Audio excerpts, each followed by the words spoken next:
on inclusivity, working to include whoever happens to come our way, saying, welcome to our space. We want to make it your space. We love to say that we love and welcome all people into our fold. But unfortunately, inclusivity does not free us from our biases. Getting close to people who are different from us may actually increase our biases because we see behaviors up close, and sometimes they disgust us. It's okay to admit it. Certain biases have been ingrained in us since the day we were born.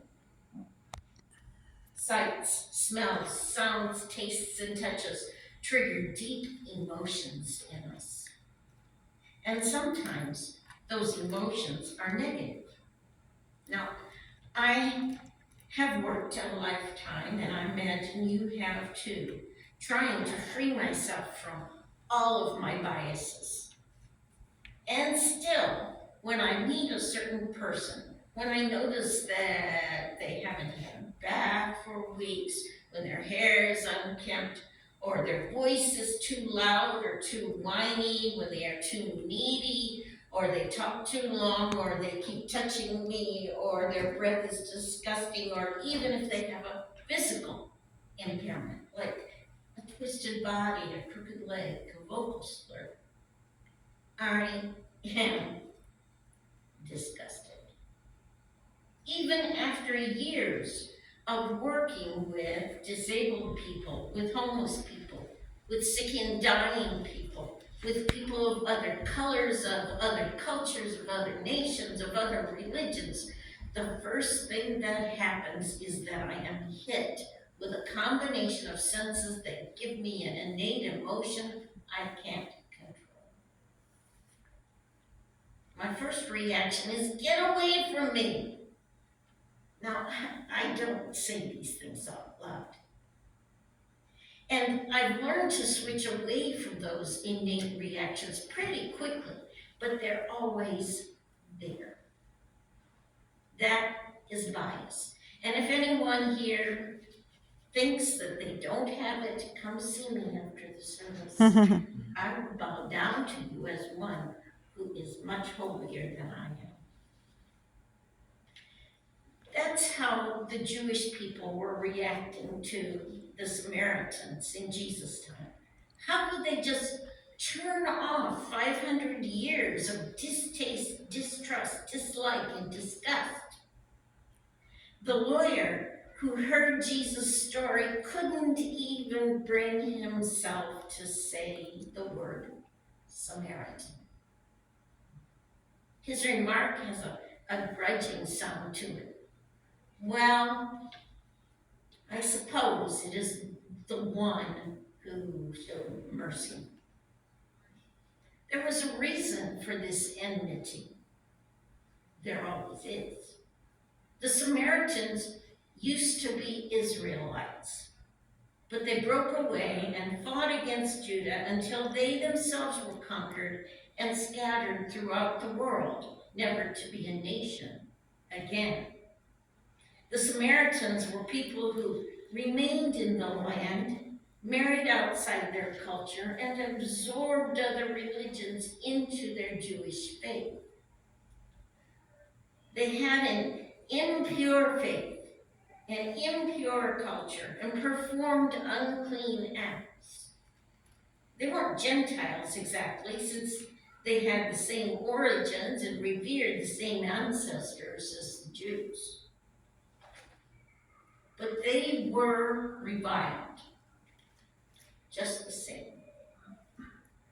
But in this parable, there was another unclean person, the victim, the one who by no actions of his own lay by the side of the road with gaping wounds, unclean because of them.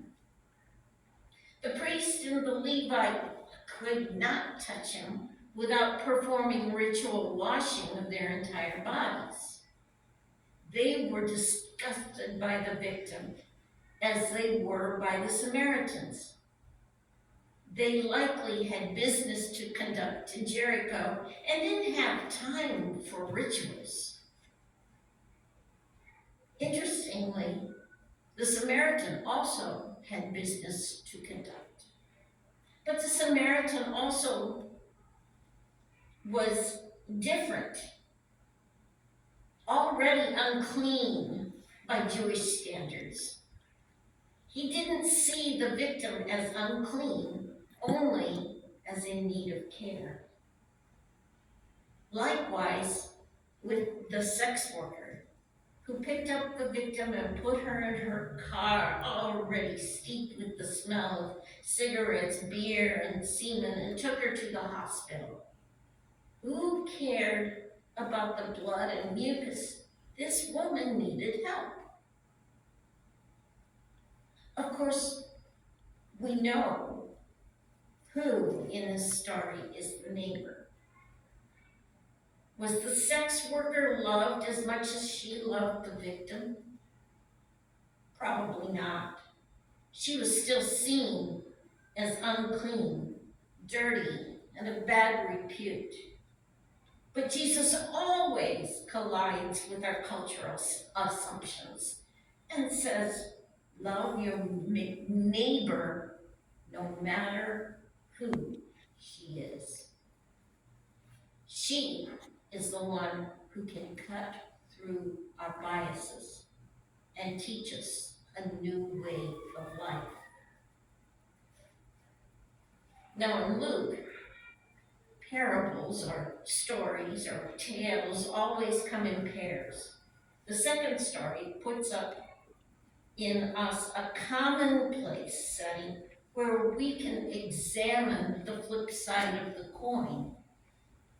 It changes gender, makes us at home with the setting, shocks us in a different way.